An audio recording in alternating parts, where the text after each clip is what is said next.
മുട്ട റോസ്റ്റ് നിങ്ങൾ ഈ ഒരു രീതിയിൽ തയ്യാറാക്കി നോക്കിയിട്ടുണ്ടോ? തയ്യാറാക്കി നോക്കാത്തവരാണെന്നുണ്ടെങ്കിൽ ഉറപ്പായും ട്രൈ ചെയ്ത് നോക്കണം കേട്ടോ. അപ്പോൾ എൻ്റെ ചാനൽ ആദ്യമായി കാണുന്നവരാണെങ്കിൽ ഒന്ന് സബ്സ്ക്രൈബ് ചെയ്യണേ.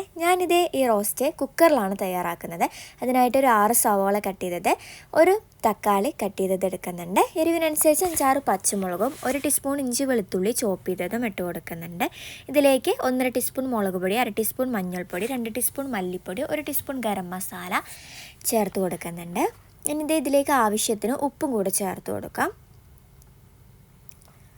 ഇതിലേക്ക് 1/4 ടീസ്പൂണോളം പെരിഞ്ജീരകം ചേർത്ത് കൊടുക്കുന്നുണ്ട്. 3-4 ടീസ്പൂണ് ഓയിൽ ഒഴിച്ച് കൊടുക്കാം. ഇനി ഇതിലേക്ക് ഒരു 1.5 ഗ്ലാസ് വെള്ളം ഞാൻ ഒഴിച്ച് കൊടുക്കുന്നുണ്ട്. 1 ഗ്ലാസ് അല്ലെങ്കിൽ 1.5 ഗ്ലാസ്. ഇത് നന്നായി ഒന്ന് മിക്സ് ചെയ്തിട്ട് എടുക്കുക.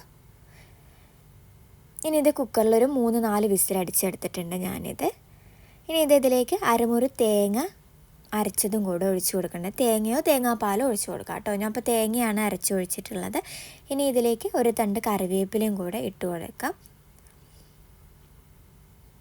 അപ്പോൾ നമ്മുടെ കറി നന്നായി തിളച്ച് വരുമ്പോൾ ഒരുപാട് നേരമൊന്നും തിളപ്പിക്കണ്ട. ജസ്റ്റ് ഒരു 5 മിനിറ്റ് തിളച്ച് കഴിഞ്ഞാൽ തന്നെ ഇതിലേക്ക് പുഴുങ്ങി വെച്ചിട്ടുള്ള മുട്ട ചേർത്ത് കൊടുക്കുന്നുണ്ട്.